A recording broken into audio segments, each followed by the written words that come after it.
سلمان پامفچار 2026 16 اگست 8واں مہینہ بریلی شریف کے مفتی صاحب کا بیان سنیے. بہت اچھا بیان کر رہے ہیں. ایک بار آپ لوگ ویڈیو میں ضرور سبحان اللہ لکھیے اور بہت اچھا بیان ہے. اور 26 تاریخ کو جلوس محمد امیٹھی ضلع نہال گڑھ میں 26 تاریخ کو جلوس محمد نکلے گا. آپ لوگ زیادہ سے زیادہ جلوس محمد میں شامل ہوئیے اور جلسے میں شامل ہوئیے اور آپ لوگ ضرور دیکھیے بھی. لوگ بڑے لوگ ہیں, یہ ہم کو شرف حاصل ہے کہ وہ سارے ہمارے حصے میں ہیں. دیکھا جائے تو پوری کائنات میں لوگوں کی ہدایت کے لیے اللہ نے نہ جانے کتنے انبیاء کرام کو بھیجا ہے, نہ جانے کتنے رسولان اعظام کو بھیجا ہے, لیکن سب سے بڑا رسول جسے رسول اعظم کہا جاتا ہے, الحمدللہ وہ رسول اعظم ہمارے حصے میں. سب سے بڑا رسول کس کے حصے میں؟ ہمارے حصے میں. پتا کیا چلا, دنیا کا سب سے بڑا رسول ہمارے حصے میں. بات صداقت کی آتی ہے, نہ جانے کیسے کیسے سچ بولنے والے, سچائی کا ٹھیکہ لینے والے دنیا میں موجود ہیں, لیکن قربان جاؤ اللہ نے اپنے محبوب کے صدقے میں صداقت کا سب سے بڑا نمبردار جسے بنایا ہے وہ صدیق اعظم ہمارے حصے میں. کس کے حصے میں بھائی؟ ہمارے بڑا صدیق کس کے حصے میں؟ الحمدللہ افضل البشر بعد الانبیاء کی تحقیق حضرت صدیق کی ذات ہے. ہم سب سے پہلا خلیفہ اور افضل انہی کو مانتے ہیں. پتا کیا چلا, سب سے بڑا صدیق ہمارے حصے میں. سب سے بڑا انصاف پر کالم بردار حضرت فاروق اعظم جو کہ بڑے ہیں, اعظم کا معنی ہوتا ہے وہ سب سے بڑا ہو. پتا کیا چلا, سب سے بڑا رسول ہمارے حصے میں, سب سے بڑا صدیق ہمارے حصے میں, سب سے بڑا فاروق ہمارے حصے میں. نہ جانے دنیا میں کتنے لوگ شہید ہوئے, نہ جانے کتنے صحابہ شہید ہوئے, نہ جانے کتنے مجاہدین شہید ہوئے, لیکن قربان جاؤ دیوانوں, قادریوں, رضویوں, دنیا میں سب سے بڑا شہادت کا ٹائٹل اللہ نے اپنے محبوب کے صدقے میں کسے عطا کیا, وہ شہید اعظم امام علی مقام امام حسین ہمارے. زندہ باد.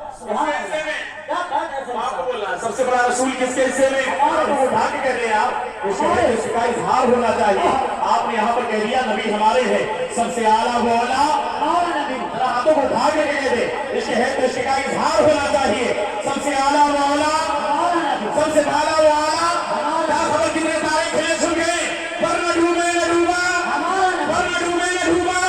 کون دیتا ہے دینے کو منہ چاہیے, دینے والا ہے سچا. آپ نے یہاں پر جامعہ نوریہ رضویہ کے کیمپس میں بیٹھ کر کہا نبی ہمارے ہیں, نبی ہمارے ہیں, پیارے آقا ہمارے ہیں. یاد رکھنا کل میدان محشر میں نفسی نفسی کے عالم میں یوم یفر المرء من اخیہ وامہ وابیہ وصاحبتہ وبنیہ لکل امرئ منہم یومئذ شأن یغنیہ. جس دن باپ بیٹے کو پہچاننے سے انکار کر دے گا, شوہر اپنی بیوی کو پہچاننے سے انکار کر دے, جہاں پر کوئی کسی کا پرسان حال نہ ہو, ایسے عالم میں آپ نے جامعہ نوریہ بریلی شریف کی سرزمین پر بیٹھ کر کہا نبی ہمارے ہیں, نبی ہمارے ہیں. اس پریشانی کے عالم میں میرے آقا نے ایک مرتبہ کہہ دیا مولا یہ غلام ہمارے ہیں, مولا یہ غلام ہمارے ہیں. بس خدا کی بیڑا پار ہوتا ہوا جائے گا, زندگی سمجھتی ہوئی نظر آئے گی. اتنا برادر گرامی کنجوسی نہ کرے, توجہ کے ساتھ اور بیداری کے ساتھ جواب دے. سب سے بڑا رسول کس کے حصے میں؟ سب سے بڑا رسول ہمارے ہیں, سب سے بڑا رسول ہمارے, سب سے بڑا صدیق ہمارے, سب سے بڑا فاروق ہمارے. قربان جائیے یار, امام تو چار ہے, چاروں حق پر ہے. ایک امام اعظم ہے, ایک امام شافعی ہے, ایک امام مالک ہے, ایک امام احمد بن حنبل ہے. لیکن قربان جاؤ رضویوں, حنفیوں, قادریوں, غلاموں, ہاتھ اٹھا کے کس کے حصے میں؟ ہمارے حصے میں.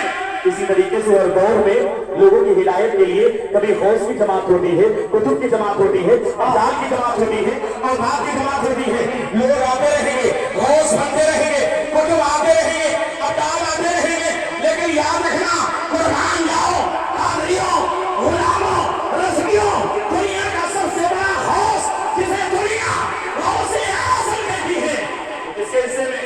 ہمارے حصے میں. ہاتھوں کو اٹھا کے کس کے حصے میں؟ ہمارے حصے میں.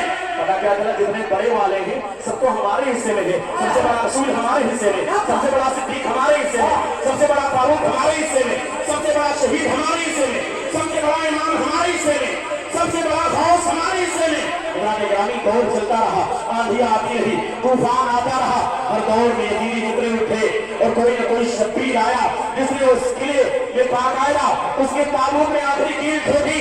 لیکن قربان جاؤ مجدد الفسانی کے دور میں اکبر کا فتنہ اٹھا, انہوں نے باقاعدہ اس کا مقابلہ کیا. کبھی میر عبدالواحد بن گانی کا دور ہے, کبھی کسی مجدد کا دور ہے, لیکن قربان